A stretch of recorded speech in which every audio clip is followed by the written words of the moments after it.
আসসালামু আলাইকুম প্রিয় নবম ও দশম শ্রেণীর শিক্ষার্থীরা, আশা করি তোমরা সবাই ভালো আছো।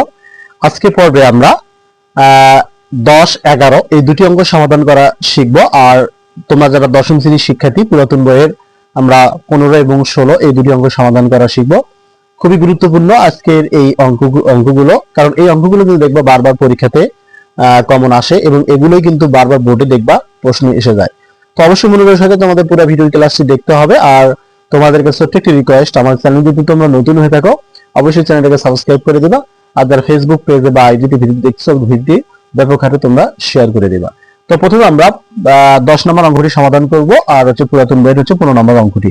তো এখানে দেওয়া আছে, দেখো এফ অফ এক্স কি দেওয়া আছে, তোমরা স্ক্রিনে দেখতে পাচ্ছ। F of x equal to 2x plus 1 ভাগ 2x মাইনাস 1 হয়, তবে এফ অফ 1 ভাগ এস স্কোয়ার প্লাস 1 ভাগ এফ অফ 1 ভাগ এস স্কোয়ার মাইনাস 1 এর মান আমাদের নির্ণয় করতে হবে।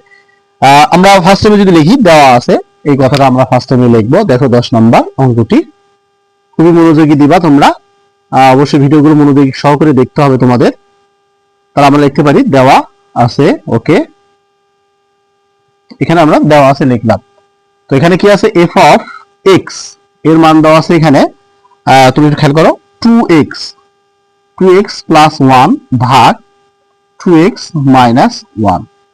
তো এটা কিন্তু আমাদের এই প্রশ্নতে দেওয়া আছে। এখন যদি আমরা ফার্স্ট টাইমে এফ অফ এক্স এর মানটা এভাবে নেই, এফ এক্স এর মান যদি 1 ভাগ এস স্কয়ার বের করি, কারণ আমাদের ফার্স্ট টাইম এটা বের করতে হবে, ঠিক আছে। তো আমরা যদি এক্স এর মান 1 ভাগ এস স্কয়ার ধরি, প্রশ্নে কিন্তু আছে 1 ভাগ এস স্কয়ার প্লাস 1 ভাগ F of x square minus 1 এর মান নির্ণয় করতে হবে। তো আমরা কি বল, ফার্স্ট টাইম আমরা এফ অফ এক্স এর মান নির্ণয় করব, অর্থাৎ এফ অফ 1 ভাগ এস স্কয়ার এর মান। তো যেখানে আমরা এক্স পাবো সেখানে আমরা এই মানটা বসাবো। তাহলে এখানে লিখতে পারি 2 ইনটু 1 ভাগ এস স্কয়ার প্লাস 1, আবার ভাগ দিয়ে দিলাম, আবার 2 ইনটু 1 ভাগ এস স্কয়ার মাইনাস 1। একটু মনোযোগী দাও, খুবই গুরুত্বপূর্ণ আজকে এই অঙ্কগুলো। আমরা এখন 2 এর সঙ্গে কি করব, 1 গুণ করে দেব। তাহলে এখানে আমরা লিখতে পারি 2 ভাগ এস স্কয়ার প্লাস 1, আবার ভাগ দিয়ে দেব, আবার 2 সঙ্গে 1 গুণ করব, তাহলে 2 ভাগ এস স্কয়ার মাইনাস 1। তো এখন আমাদের কি করতে হবে, এখানে লসাগু নিতে হবে। তো এখন লসাগু আমরা কিভাবে নেব, এখানে এস স্কয়ার আমরা লসাগু নেব। যদি আমরা এস স্কয়ার লসাগু নিই, এস স্কয়ার ভাগ হয়ে যায়, কি থাকে, 2 থাকে। আর এস স্কয়ার সঙ্গে যদি আমরা 1 গুণ করে দেই, তাহলে এখানে প্লাস এস স্কয়ার থাকবে। এরপর দেখো আমরা এখানে লসাগু নেব এস স্কয়ার। তো আমরা যদি এস স্কয়ার নিয়ে নিই, তো এস স্কয়ার ভাগ হয়ে যায়, কি থাকে, 2। আর এরপর আমরা মাইনাস নিতে পারি, এই মাইনাস এস স্কয়ার সঙ্গে 1 গুণ করলে তাহলে এখানে কি হবে, এস স্কয়ার হয়ে যাবে। তাহলে এখানে দেখো 1 2 3 4 তলা হয়ে গেল। তো এখন আমরা যদি এটা এইভাবে লিখি, অর্থাৎ 2 প্লাস এস স্কয়ার ভাগ এস স্কয়ার, যদি এখন আমরা এটাকে গুণন দেই, তাহলে এটা কি উল্টা যাবে, লবটা হর হয়ে যায়, হরটা লব হয়ে যায়। তো উপরে কি যাবে, এস স্কয়ার যাবে, আর নিচে কি থাকবে, 2 মাইনাস এস স্কয়ার। তো এস স্কয়ার তুমি ক্যান্সেল করতে পারো, তাহলে কি মান পেলাম, 2 প্লাস এস স্কয়ার ভাগ 2 মাইনাস এস স্কয়ার। তো এর মানটা আমরা কার পাইলাম, এফ অফ 1 ভাগ এস স্কয়ার মানটা আমরা এখানে পেয়ে গেলাম। তো অতএব আমরা এখানে লিখতে পারি যে এফ অফ 1 ভাগ এস স্কয়ার আমরা মানটা কি পাইলাম, 2 প্লাস এস স্কয়ার, আমরা লিখতে পারি 2 প্লাস এস স্কয়ার ভাগ 2 মাইনাস এস স্কয়ার। আমাদের কি মান নির্ণয় করতে বলছে, যে এফ অফ 1 ভাগ এস স্কয়ার প্লাস 1 আর এফ অফ 1 ভাগ এস স্কয়ার মাইনাস 1। এখন যদি আমি এটাকে যোজন বিয়োজন করি, তাহলে যোজন বিয়োজন করলে কি হবে, এখানে এফ অফ 1 ভাগ এস স্কয়ার প্লাস 1, ওকে। এরপর আমরা দিতে পারি ভাগ এফ অফ 1 ভাগ এস স্কয়ার মাইনাস 1। কারণ যেহেতু এর নিচে কি আছে, এর নিচে যদি কিছু নেই, এই জন্য আমাকে 1 ধরতে হবে। এই জন্য আমি কি করলাম, এদের সাথে কি 1 যোগ করলাম, আবার এদের সাথে কি করলাম, 1 বিয়োগ করলাম। তাহলে আমাদের কি হলো, যোজন বিয়োজন হয়ে গেল।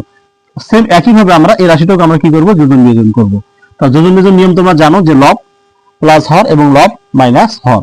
তো আমি লবটা নেব, লব কি আছে, 2 প্লাস এস স্কয়ার, ওকে। এবারে আমি এখানে প্লাস দেব, আবার নিচে হর নেব, তো 2 মাইনাস এস স্কয়ার। আবার আমাদের লবটা আগে দিতে হবে, 2 প্লাস এস স্কয়ার। যখন তুমি বিয়োগ করবা তখন কি করতে হবে, চিহ্ন পরিবর্তন করতে হয়, তখন কি হবে, 2 প্লাস এস স্কয়ার হবে। তো এখন আমরা এই রাশিটা তো আমাদের মান নির্ণয় করতে বলছে, কি এই রাশিটা বারবার আমাদের লেখার প্রয়োজন নেই। তো এখন আমরা কি করব, প্লাস মাইনাস স্কয়ার ক্যান্সেল, তাহলে উপরে কি থাকবে, 4। আর নিচে আমরা কি প্লাস মাইনাস 2 যদি ক্যান্সেল করি, তাহলে নিচে কি থাকবে, 2 এস স্কয়ার থাকবে। তো 2 দ্বারা যদি আমি 4 কে ভাগ করি, তাহলে 2 দিয়ে 4, তাহলে উপরে কি থাকবে, 2, আর নিচে কি থাকবে, এস স্কয়ার। এটি হচ্ছে আমাদের এই প্রশ্নের সঠিক অ্যান্সার। তো তো খুব ইজিলি অঙ্কগুলো, একদম কঠিন কিছু না, তোমরা একটু বারবার মনোযোগ সহকারে দেখো, ইনশাল্লাহ বুঝতে পারবা। এরপর এখন আমরা 16 নাম্বার, পুরাতন বইয়ের 16 নাম্বার এবং নতুন বইয়ের 11 নম্বর অঙ্কটি সমাধান করব। খুবই গুরুত্বপূর্ণ এই অঙ্কগুলো। আজকে ভিডিও কিন্তু তোমরা অবশ্যই এখান থেকে 4 মার্ক কমন পাবা। 11 নম্বর অঙ্কে বলা আছে g of x equal to 1 plus s square plus x to the power 4 ভাগ s square হলে দেখাও যে g of 1 ভাগ s square equal to g of s square। অর্থাৎ লেফট হ্যান্ড সাইডে যে মান বার হবে রাইট হ্যান্ড সাইডেও একই মানে বের হবে। তো এখন আমরা লিখতে পারি, প্রথমে দেখো 11 নম্বর অঙ্কটি। এখানে 11 নম্বর অঙ্কে কি আছে দেওয়া আছে, এখানে g of x equal to এখানে আছে x1 plus s square plus x to the power 4 ভাগ s square। তো এখানে আমাদের লেফট হ্যান্ড সাইড ধরতে হবে। লেফট হ্যান্ড সাইড আমরা কি আছে, এখানে লেফট হ্যান্ড সাইডে আছে g of 1 ভাগ s square। তো যেখানে আমরা কি করব, x পাবো সেখানে আমরা 1 ভাগ s square বসাবো। তো সেম আগের অঙ্কের মতো আমরা এখানে 1 নিয়ে নিলাম, এরপর আমরা এখানে প্লাস দিলাম, x এর মান কি 1 ভাগ s স্কয়ার। তো s স্কয়ার বসালাম, উপরে পাওয়ার কি দিব, স্কয়ার দিয়ে দেব, এরপর এখানে প্লাস x এর মান কি 1 ভাগ s স্কয়ার, উপরে আমরা কি দিব পাওয়ার 4, এরপর আমরা একটা ভাগ দিয়ে দেব, ভাগে আবার x এর মান কি বসাবো 1 ভাগ s স্কয়ার। তো 1 ভাগ আমরা s স্কয়ার বসালাম, তাহলে উপরে পাওয়ার কি আছে অল স্কয়ার। তো আশা করি বুঝতে পারছো। এখন আমরা এটাকে গুণন করে দেব, তাহলে 1 প্লাস, তাহলে 1 ভাগ, তাহলে গুণ করে হবে x টু দি পাওয়ার 4, এরপর প্লাস 1 ভাগ গুণ করে হবে 4 দুগুণ 8 অর্থাৎ 8 x টু দি পাওয়ার 8, এরপর আমরা এখানে ভাগ দিয়ে দেব, তাহলে এখানে থাকবে 1 ভাগ x টু দি পাওয়ার 4। তো আশা করি তোমরা বুঝতে পারছো। এখন তোমাদের কি করতে হবে, এখানে এই জায়গাটায় তোমাকে লসাগু নিতে হবে। তো এখানে এই যে কোনটা বড়, x টু দি পাওয়ার 8 বড়, তো আমি এখানে x টু দি পাওয়ার 8 লসাগু নিয়ে নিলাম। এই x টু দি পাওয়ার 8 এর সঙ্গে যদি তুমি 1 গুণন করো তাহলে হবে কি x টু দি পাওয়ার 8 হবে, এরপর এখানে প্লাস দাও, তাহলে এখানে 4টা আছে, এখানে কয়টা আছে 8টা, কারণ যখন দেখবে বেস একই হয় তখন কিন্তু পাওয়ার গুলো কি হয় বিয়োগ হয়। এখানে 4টা এখানে 8টা, যদি বাদ দাও তাহলে কি থাকবে 4টা থাকবে, তাহলে x টু দি পাওয়ার এখানে আমরা 4 নিতে পারি, এরপর প্লাস x টু দি পাওয়ার 8 আর 8 কি হয় কাটাকাটি যায়, উপরে কি থাকে 1, এই আমরা 1টা দিয়ে দিলাম, আর নিচে যা আছে তাই লিখবো আমরা x টু দি পাওয়ার 4। তাহলে এখানে দেখো 1 2 3 4 তলা হয়ে গেছে। তখন আমরা কি করব, লব হরকে ঠিক রেখে গুণন দিলে আবার উল্টে যাবে আগের মতো। তো এখানে আমরা লিখতে পারি x to the power 8 plus x to the power 4 plus 1 ভাগ x টু দি পাওয়ার 8, যদি গুণন দেই তাহলে উপরে x টু দি পাওয়ার 4 চলে যাবে আর নিচে কি আসবে 1। তো এটার সাথে আমি যদি কাটি তাহলে কি থাকবে x টু দি পাওয়ার 4 থাকবে।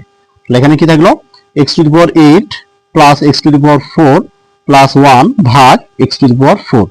এটি হচ্ছে আমাদের কি লেফট হ্যান্ড সাইড। এখন আমি রাইট হ্যান্ড সাইড ধরবো। রাইট হ্যান্ড সাইডে কি আছে একটু খেয়াল করো, রাইট হ্যান্ড সাইড আছে g অফ সমান সমান g of s square, g of s square. আমরা যেখানে x পাবো সেখানে কি করব s স্কয়ার বসাবো। তো এখানে কি আছে দেখো, এখানে 1, এই আমরা 1টা নিয়ে দিলাম, সমান সমান 1 থাকলো, প্লাস এখন x এর মান কি, x এর মান কিন্তু s স্কয়ার, তাহলে এখানে ডাবল s স্কয়ার হয়ে যাবে।